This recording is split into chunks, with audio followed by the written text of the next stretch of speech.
So, titikman natin yung sea grapes.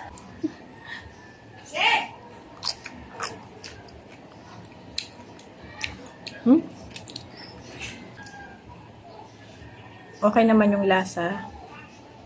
So guys, nakabili ako ng sea grapes. At ang tagal ko na rin hindi nakakain ito. Siguro almost mga ilang years na ba ako nandito sa Manila. Sa amin nung kabataan namin ay naapak-apakan lang namin to sa dagat.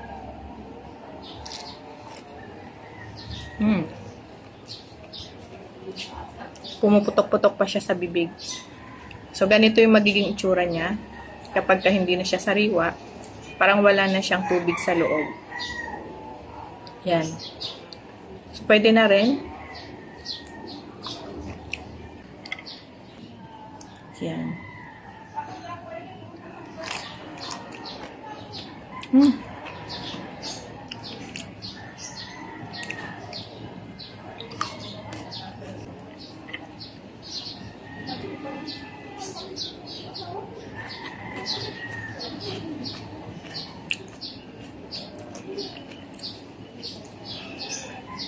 Sarap ang anghang ng suka.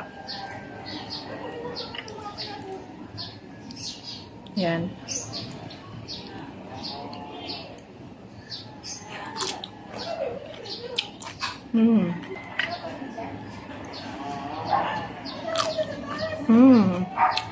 Langaw.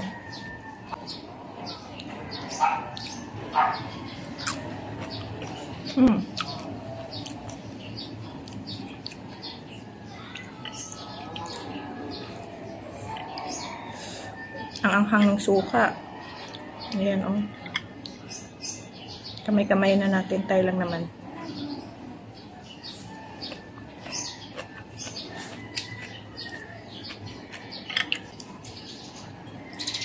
Ubusin na natin to.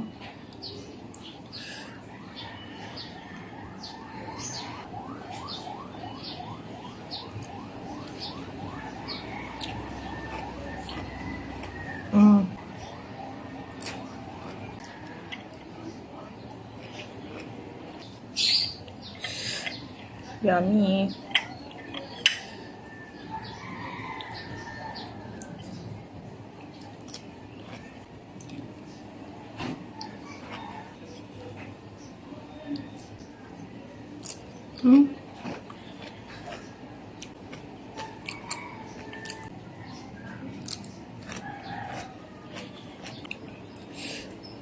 Konti na lang.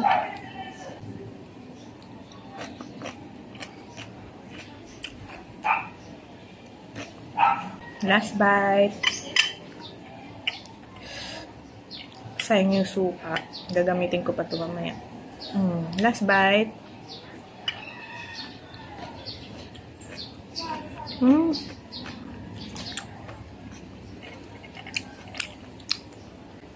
Bye!